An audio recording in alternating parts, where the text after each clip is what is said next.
Hello and welcome. I'm Makayla, and this is To Be Known.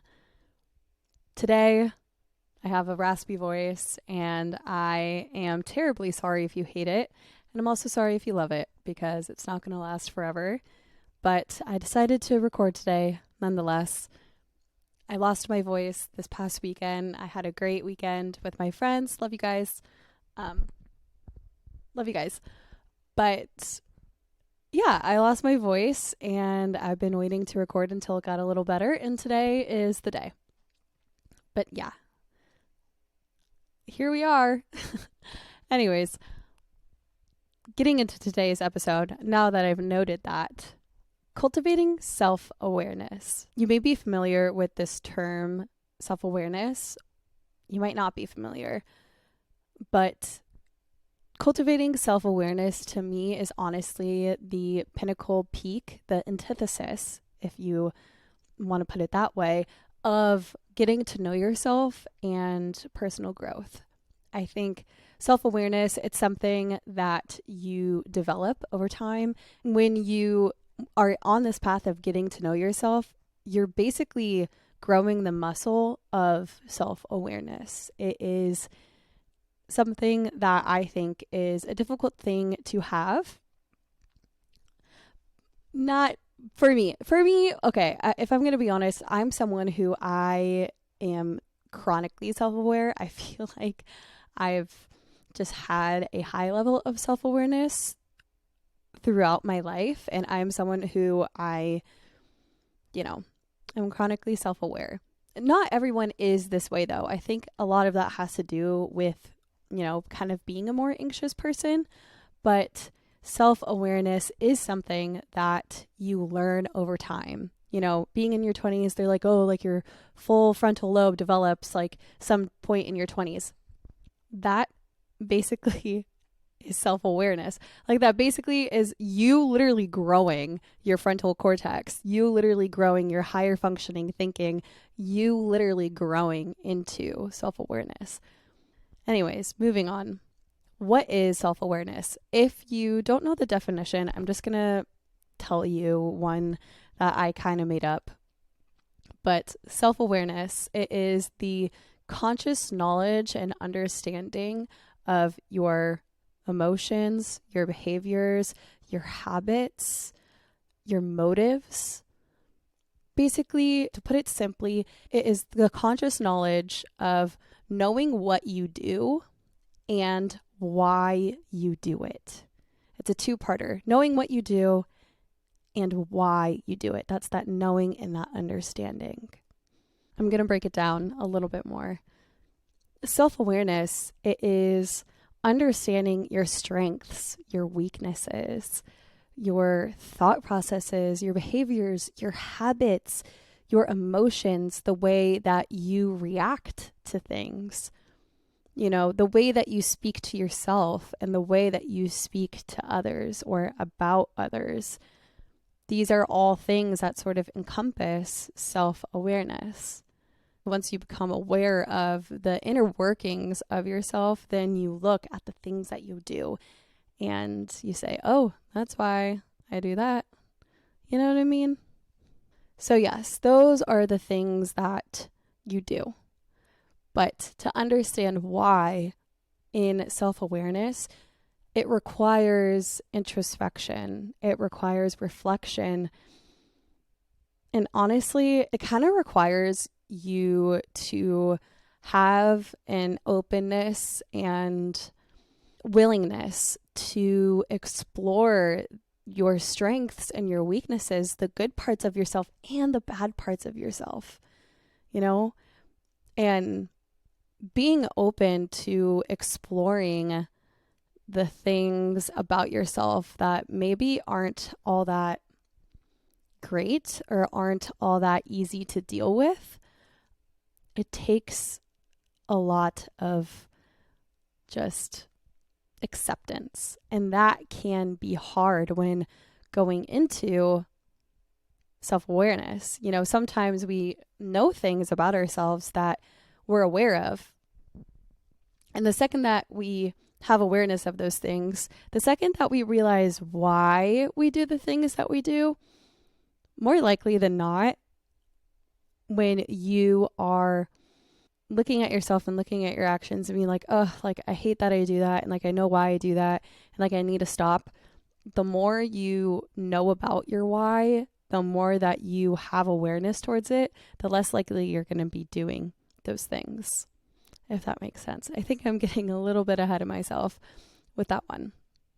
But yes, self-awareness, it is basically required for personal growth. Just as I said before, once you see these parts of yourself that you maybe don't like all that much and you know why you do them, chances are it's going to lead you to change.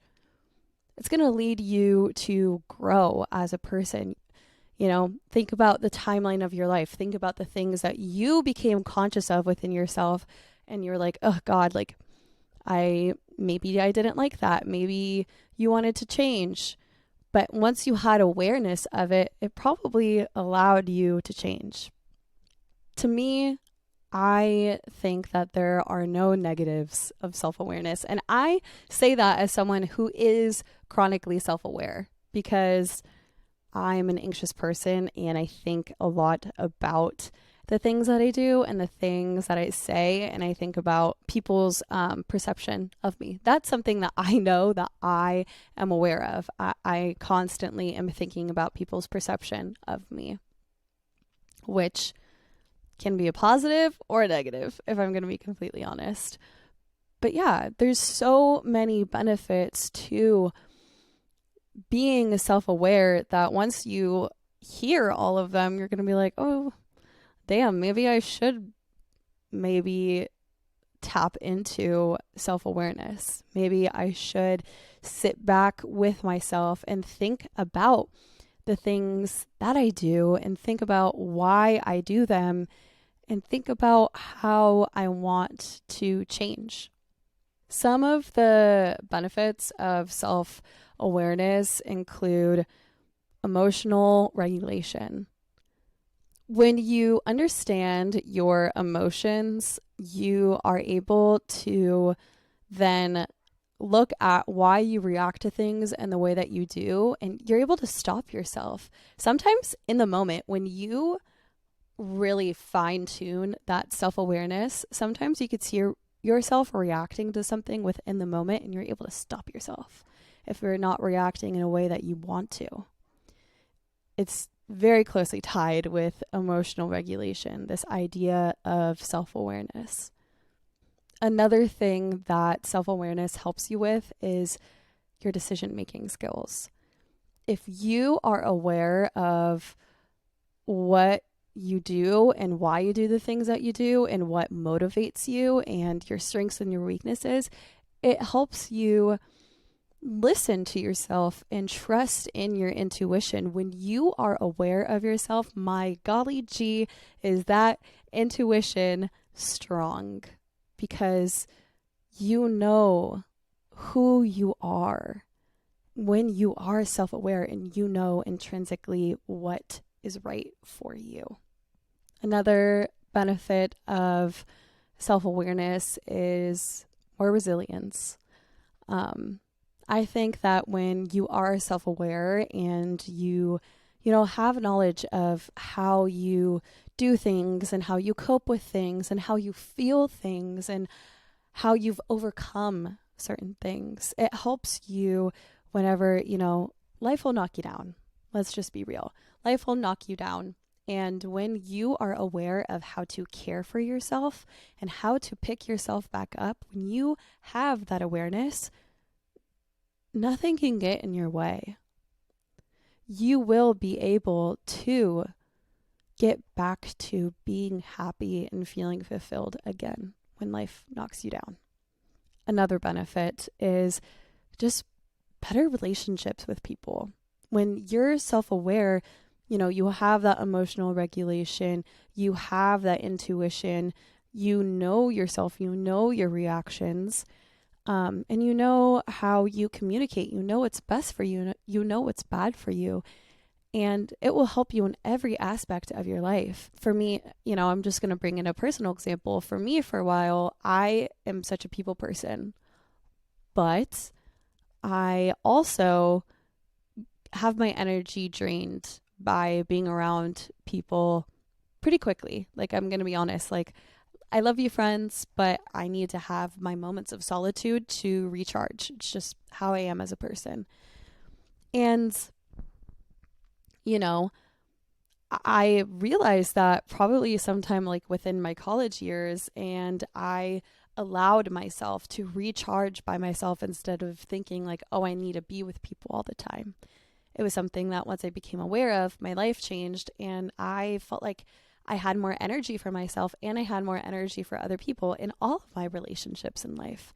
And that's something that really benefited me, having that little bit of awareness. Another benefit of self-awareness is professional success. I know that probably sounds like, okay, what, Makayla? Professional success? How does that have to do with self-awareness?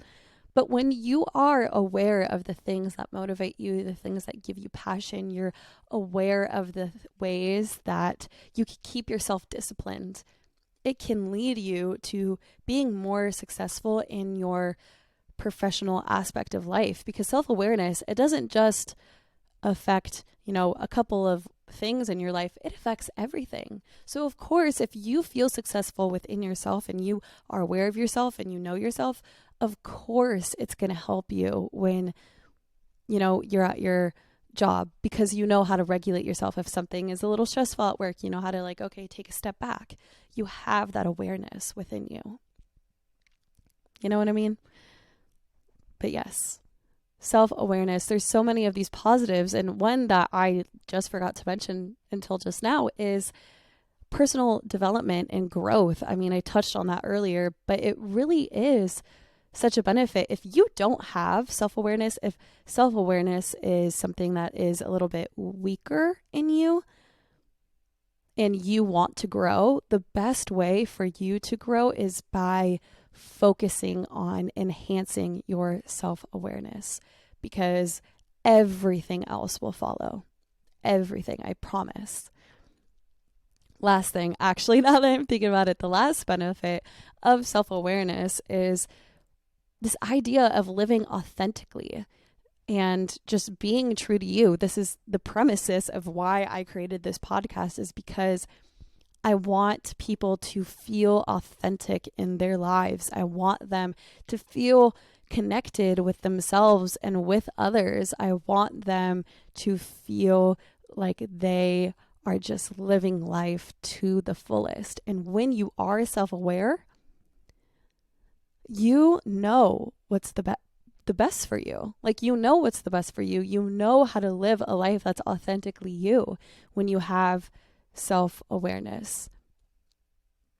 And I do feel like I actually should note that self-awareness, you could be aware of all the things in your life that you might not be the proudest of in the moment.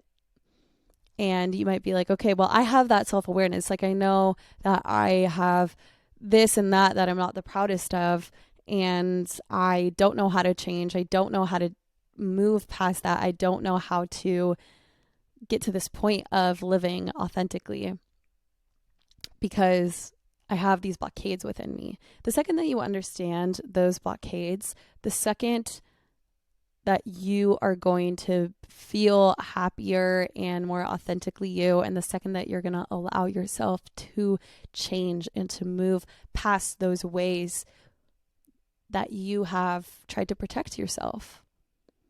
The things that, you might not like about yourself, you had them in your life to protect you in a way. It's what kid version of you figured out to soothe a part of you, or adult version of you, teenage version of you, who knows. There's always going to be a blockade that stops you from feeling authentically you and living a life that you want to live.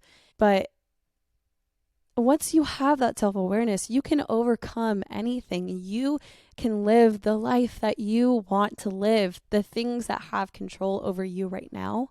When you have that self-awareness of those dark parts and you put some light on those dark parts, the second that you will live a life that is happier and easier for you.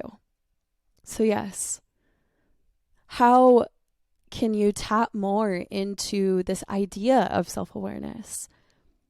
And it starts by, as I said before, getting to know your life story is one way, but really you're just getting to know who you are at your core, the things that you do, the things that you feel, the things that you say, the things that you think. It's really just about getting to know yourself. When you look at the timeline of your life, you're basically trying to find the things that influenced you, things that you heard, experiences you've had, the people that you were around. You look at all of your influences. You look at your messages that you just kept in your brain, This idea of, what did your child self need? What did your teenage self need? What do you need as an adult? Knowing ourselves at our core, it makes us sort of have to embrace vulnerability. In order to be self-aware, I think this idea of embracing vulnerability is so important, because if you can't be vulnerable and truthful and honest and get into the nitty and gritty of your soul, if you can't do that with yourself, how are you supposed to do that with other people? How are you supposed to do that with other people? How are other people supposed to know you truly, wholly, deeply, wonderfully if you don't know yourself? And you have to be vulnerable with yourself. You're going to have to admit some things to yourself that you might not want to. But you're going to have to admit things to yourself that are going to be hard. And you're going to have to be okay with it. You have to rid yourself of shame, of guilt for things that have happened in the past, things that you aren't currently in right now. Or maybe you're doing things that give you shame, give you guilt, make you feel those things. Why are you doing those things? Ask yourself, why am I doing these things? Why? Why am I holding myself in a place where I'm not happy? What are you needing? What do you need to let go? Vulnerability, another big reason why I'm doing this: authenticity, vulnerability, connection. Those are my 3 big things for this podcast. Vulnerability, I think it's one of the most difficult things that we can do in our lifetime, is be vulnerable to ourselves and to others. But embrace it. Just embrace it. So yes, when you dive into vulnerability, it creates space for self-awareness to grow. Moving on, I feel like I've talked a lot about knowing what you do and knowing why you do this. And it requires a lot of mindfulness and a lot of reflection and introspection.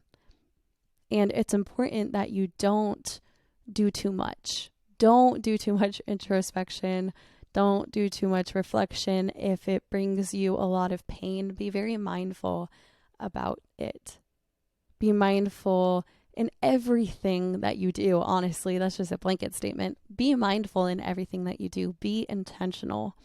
Listen to yourself, listen to your body, listen to your emotions, listen to your heart while you're embracing this idea of vulnerability and self-awareness. And just look within. Just look within with an open heart and an open mind, because you deserve that. Some of the challenges to self-awareness that I just want to note before I sort of close out is that when we're self-aware, when we're practicing this self-awareness, growing this self-awareness muscle, there are boundaries that are inevitable to face or to see. And one of those things is, yes, our insecurities. They will trip you up. They will stop you in your tracks. But don't let your insecurities be who you see yourself as. Don't let your insecurities be who you see yourself as.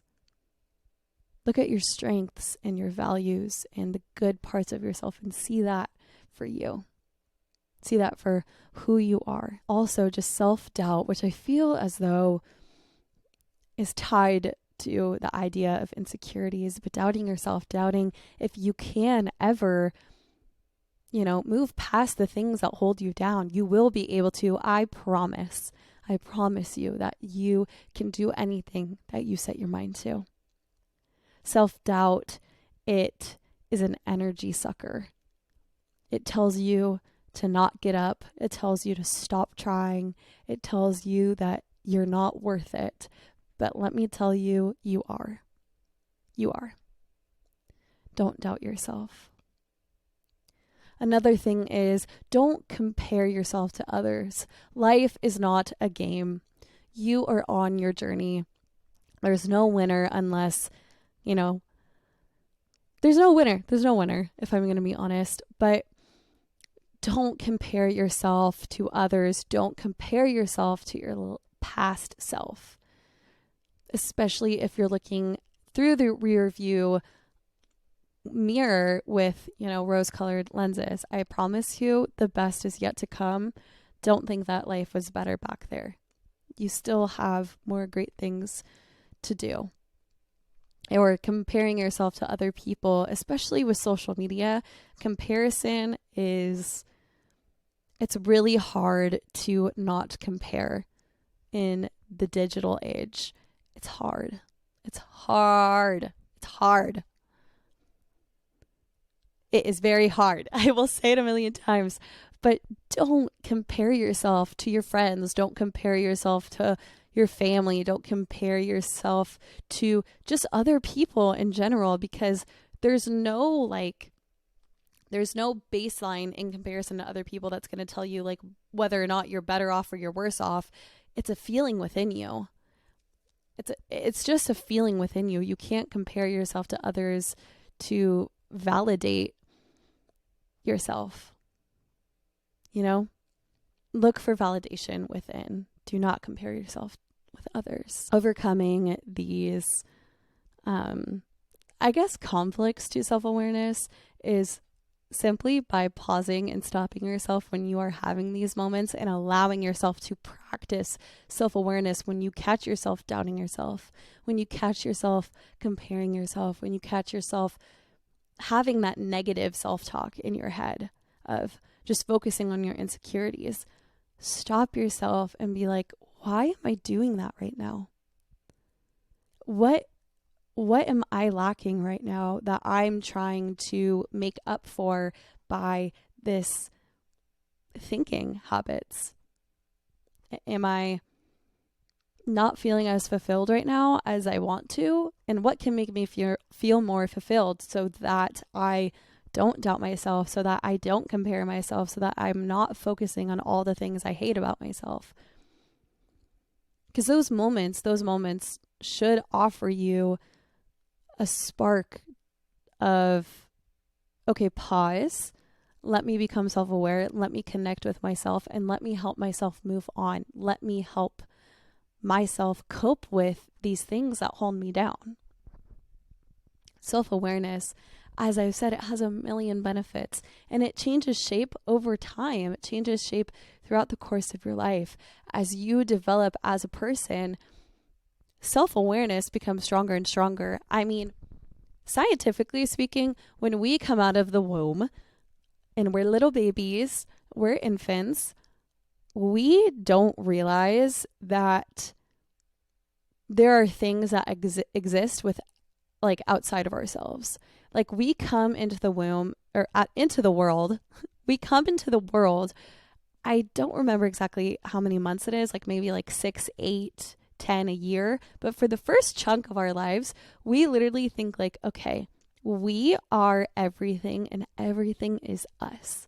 Like I'm hungry, I need it now. That's why I cry because I don't understand that I'm not getting what I need right now. You don't understand that someone has to give you what you need when you're a little infant like that, because you're so used to just being in the womb and just existing. And we don't come into the world with self-awareness. Self-awareness is learned over the timeline of our lives. And I want all of my listeners to become experts of self-awareness and experts within themselves. So today, I pretty much just focused on having self-awareness, within yourself and sort of the positives of it and how it can be challenging. But I just want you to persevere. I hope that you enjoyed today's episode because I think it's so essential. That's the first time I'm saying it today, my power word. I think it's so essential to have self-awareness, to know the things that you do, and to know why you do them. Self-awareness. It's beautiful. It will only make your life better the more self-aware that you are, because you can be what you need for yourself when you are self-aware. With that being said, I will see you next week. I've been slacking on posting every week, but I'm going to get back into it. And yeah, follow me on Instagram at tobeknown.co. Subscribe to my YouTube, To Be Known Co. Like this video. Listen on Spotify. Listen on Apple Podcasts. Give me a 5-star rating if you want to. If you haven't yet, I love you, friends and family and loved ones. And I just want to appreciate you for supporting me and listening in. And yeah, with that being said, stay true to you.